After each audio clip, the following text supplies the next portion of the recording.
Aujourd'hui, une petite review matos. On va parler de trucs de débutants.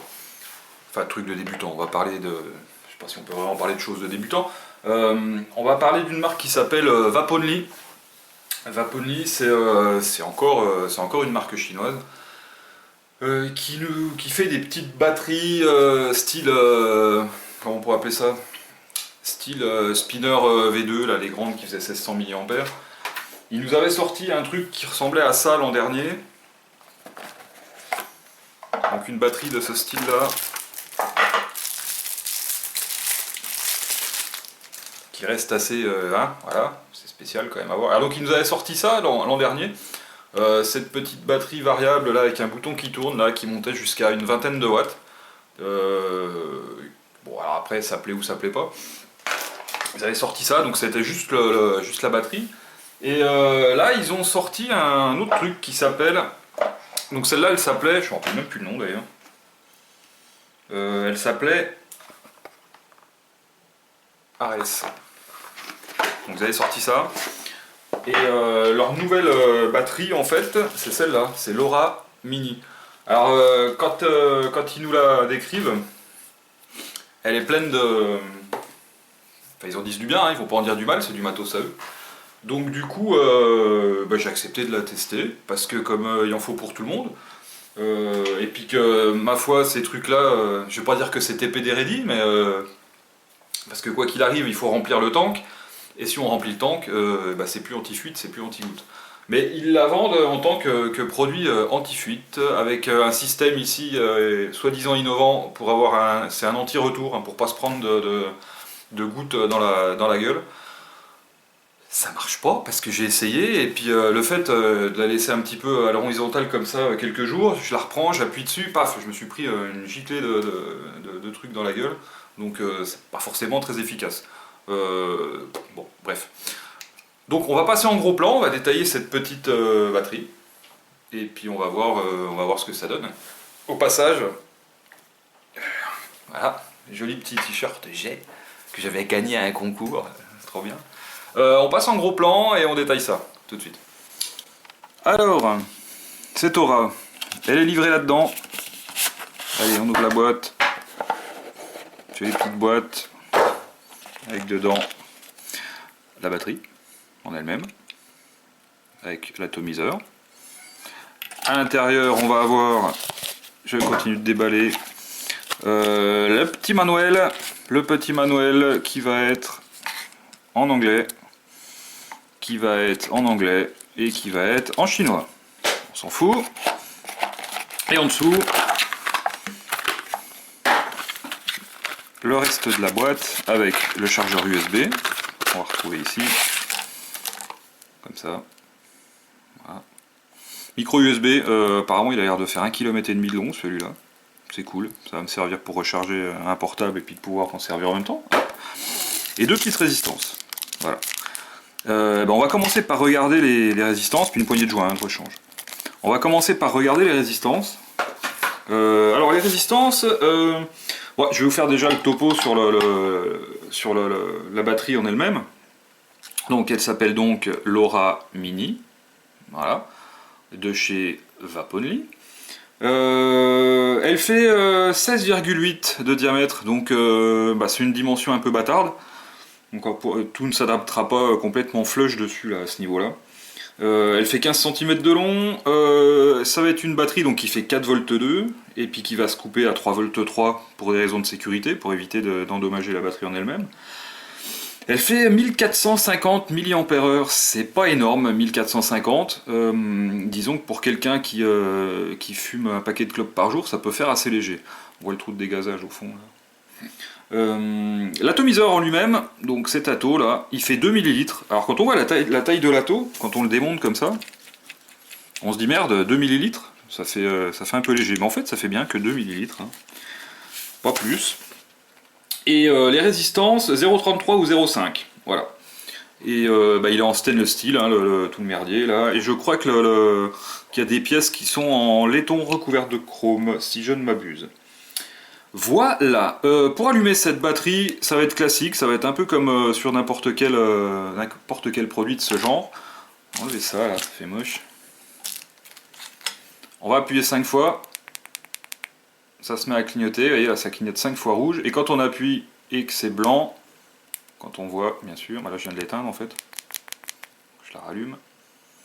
Et quand on appuie et que c'est blanc, c'est que ça marche. Voilà, tout simplement. Si jamais c'est allumé en rouge, c'est qu'il faut recharger la batterie et patati et patata.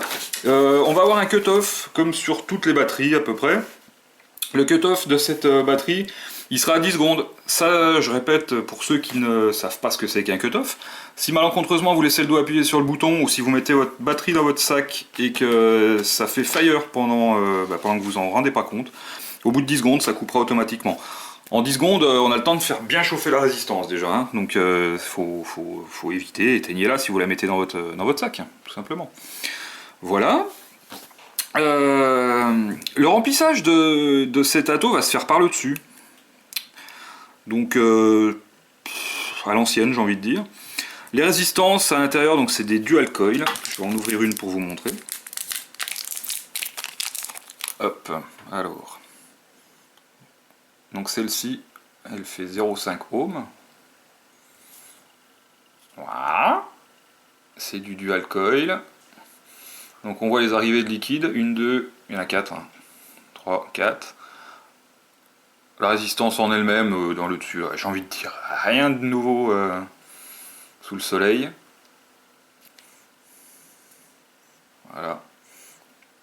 Alors essayez pas de mettre d'autres résistances à la place, hein. Quand on voit la tête de celle-ci, on se rend bien compte que de toute façon il n'y a rien qui va s'adapter, c'est clair et net. Voilà. Donc résistance, celle-ci donc j'ai dit elle faisait 0,5, je vais regarder combien fait l'autre. Parce qu'en fait je me suis rendu compte que selon les packs c'était différent, j'ai reçu plusieurs packs et c'était pas tout à fait la même chose. Alors, elle est où celle-là? Celle-là, non elle fait 0,5 aussi. Je pense que c'est celle qui est à l'intérieur qui doit faire 0,3 peut-être. Voilà, 0,5 ohm. Hop. Ensuite, je vais pas démonter celui-là parce qu'il y a déjà du liquide dedans. Je vais prendre un ato neuf pour vous montrer comment il est fait. Alors, l'ato.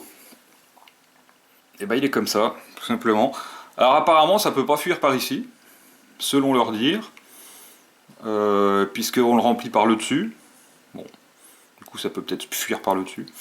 Le drip tip qu'on a ici, c'est censé être un drip tip anti-retour. C'est-à-dire que la façon dont il est fait à l'intérieur, le fait qu'il y a un petit quinconce là, ça fait que normalement on ne doit pas se prendre le liquide dans la gueule. Moi ça m'est arrivé de me le prendre dans la gueule, donc du coup je suis pas bien sûr que ça marche. Le système d'airflow va être ici, sur le bord là. Donc du coup, l'arrivée d'air se fait là, ça va à l'intérieur, et puis on va venir arroser le coil qui est à l'intérieur. Le démontage il se fait donc par le dessus, puisque le remplissage se fait par le dessus, donc ici, comme ça.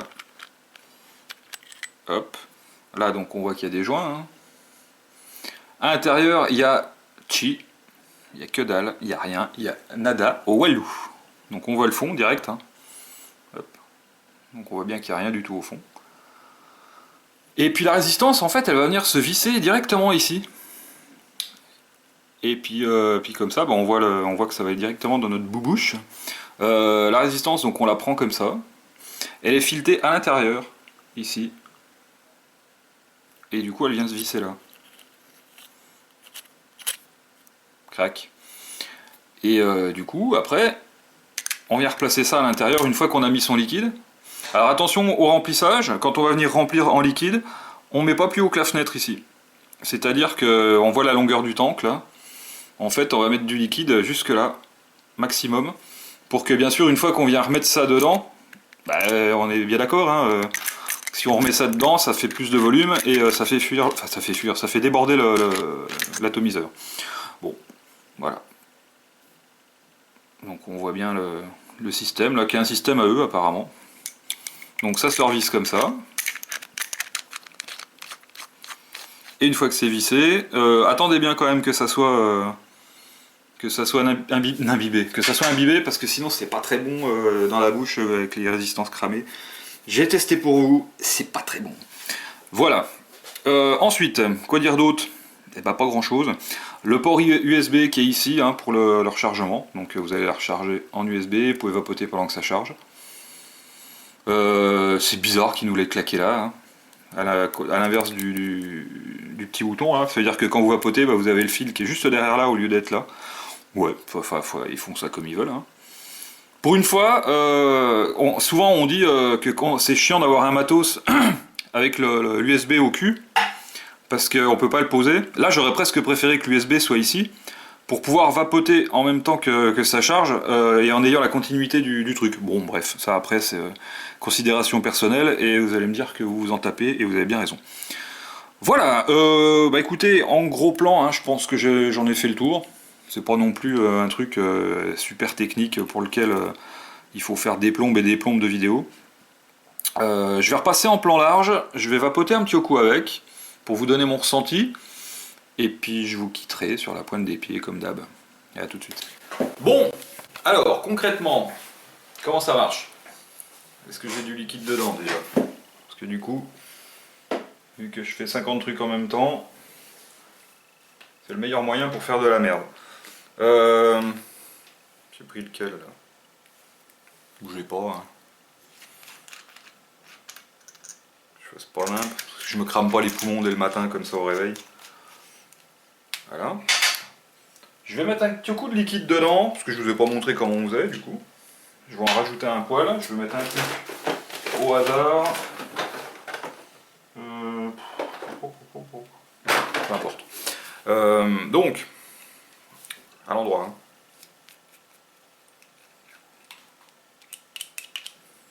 Ça laisse quand même pas beaucoup de place pour le liquide, hein, parce que bah, c'est quand même petit. Donc on prend ça comme ça, on remplit comme ça, et on n'en met pas plus haut que le... Ouais, je suis déjà presque à fond en fait. Et on voit le niveau... On voit le niveau comme ça. Donc du coup, bah, on n'en met pas plus haut que là. Après, on remet ça comme ça. On ferme. Et là, c'est anti-fuite, c'est anti-goutte, c'est anti-stress, c'est anti-tache, messieurs, dames. Après, on remet ça sur la batterie. Et puis voilà. Donc, c'est monté, c'est comme ça. Petit kit débutant.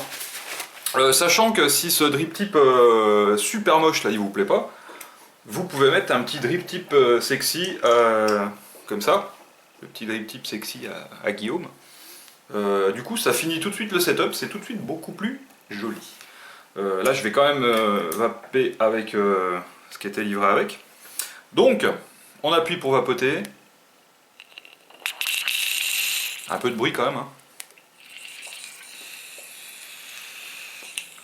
Alors, étonnamment, ça fait quand même pas mal de vapeur. Le seul problème, c'est qu'étant en double coil et avec une résistance assez basse, on se retrouve avec un produit, enfin assez basse, on se retrouve avec un produit qui va être un peu diesel. C'est-à-dire que la première latte que vous allez tirer quand c'est froid, ça fait ça. Il faut laisser le doigt un peu appuyé dessus. Ça fait ça. Et quand on chaîne vape, ça fait ça.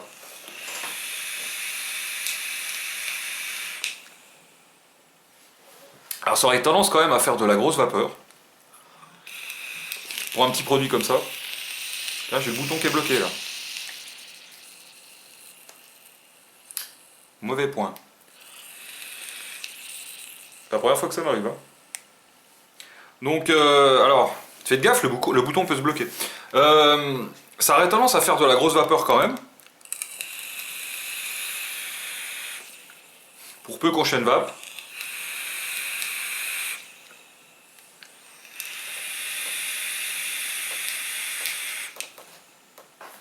Je trouve le rendu des arômes chelou.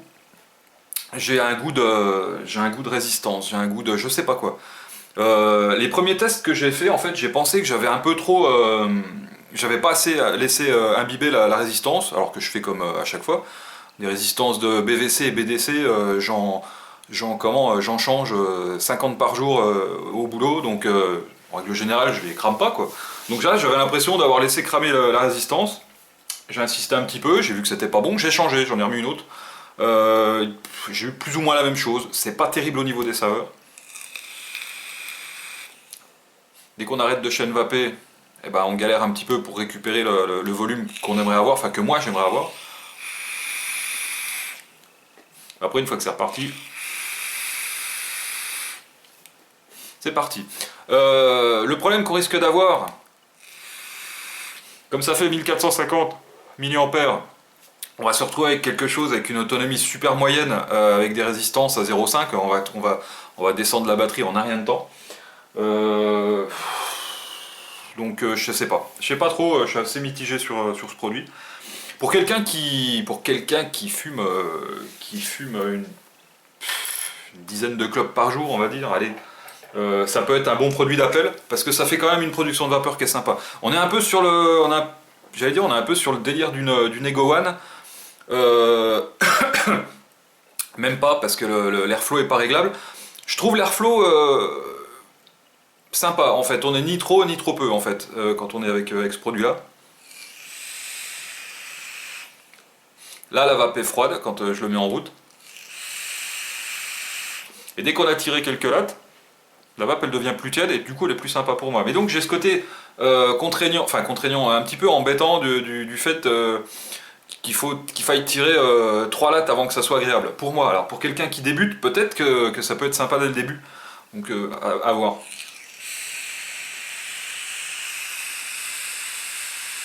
On peut tirer des grosses lattes.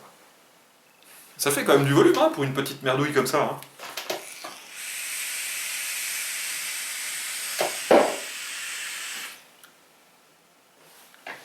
Voilà. Mais j'ai cet arrière-goût de résistance. Bref.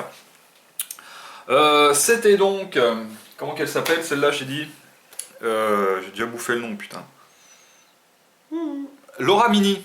C'était donc l'Aura Mini de chez Vaponly, qui, bah, ma foi, est censé être anti-retour. J'ai pas vu d'anti-retour. Anti-fuite, non, c'est pas anti-fuite parce que je l'avais laissé coucher comme ça. Et j'ai eu une fuite de liquide au niveau de l'airflow, donc c'est pas anti-fuite. Alors c'est peut-être anti-fuite si on la tient debout comme ça. Mais bon, si on la tient debout comme ça, je connais pas beaucoup de matos qui fuit, à part un matériel mal utilisé. Donc, bon, là, bah, vous voyez, là, je viens de me rendre compte que le bouton pouvait rester bloqué. Alors, je l'avais appuyé un petit peu en biais, faut dire, mais bon. Bon, voilà, hein, c'est peut-être. Si ça m'est arrivé à moi, ça peut vous arriver à vous. Donc, voilà, attention. C'est un matériel ni bon ni mauvais, donc pour le débutant, ouais, c'est clair. Pour le vapoteur entre guillemets confirmé, bah, ça n'a pas vraiment d'intérêt. Mais pour faire, je sais pas, pour faire un cadeau de Noël à quelqu'un qui veut savoir s'il peut débuter, s'il va réussir à débuter avec du matériel autre que des petites égos de base, des petites spinners, voilà. C'est simple, il n'y a pas de réglage, il y a juste à tirer dessus, et puis c'est tout. Sur ces bonnes paroles, je vais vous quitter. N'oubliez pas, la vapote c'est mieux que la clope. Je disparais dans un nuage de vapeur, comme d'habitude. Ciao!